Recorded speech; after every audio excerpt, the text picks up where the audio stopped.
Hello everyone, সবাই তোমরা কেমন আছো? আশা করি অনেক ভালো আছো আর আমিও ভীষণ ভালো আছি। তো আজকে সকাল সকাল যাচ্ছি আমার দেশের বাড়ি। আমার এখানে একটা ইনভাইট ছিল। আমাদের দেশের বাড়িতে একটা দিদির বিয়ে ছিল, সরি দাদার বিয়ে ছিল, যার জন্য আমি গেছিলাম। আর এই রেড কালারের ওয়ান পিসটা পরেছিলাম। Hi guys. এই ওয়ান পিসটা আমার ভীষণ ফেভারিট একটা ওয়ান পিস। আর এখানে আমার ইয়াররিংটা একটু ঘুরে গেছিলো বলে আমার বোনগুলো ঠিক করে দিচ্ছিল। ওরাও ভীষণ কিউট। আর তারপর দেখো এখানে ব্যাকগ্রাউন্ডটা কত সুন্দরভাবে ডেকোরেট করেছে। আর আমি তো এখানে অনেক ফটো আর ভিডিও তুলছিলাম। তারপর দুপুরের দিকে আমরা খেতে গেছিলাম। এটা একটা প্যান্ডেল খাওয়াচ্ছিলো, গ্রাম সাইডে বিয়ে বাড়ি ছিল। আর গ্রামের দিক করে দেখবি মেনুটাও একদম সাদামাটা করে, খেতেও ভাল লাগে, একদম ঘরোয়াভাবে। গরম ভাত ছিল, তার সাথে পটল দিয়ে আলু দিয়ে একটা তরকারি বানিয়েছিল।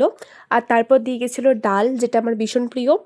শেষের দিকে ছিল পায়েস, চাটনি, মাছটা আমি দুটো নিয়েছিলাম। আর রাতের দিকে এরপর ভ্লগ আসতে চলেছে। তো কেমন লাগলো আমার বিয়ে বাড়ি দিনের বেলার ভ্লগ, সেটা যেন অবশ্যই কমেন্টে জানিও তোমরা। নতুন হয়ে থাকলে সাবস্ক্রাইব করতে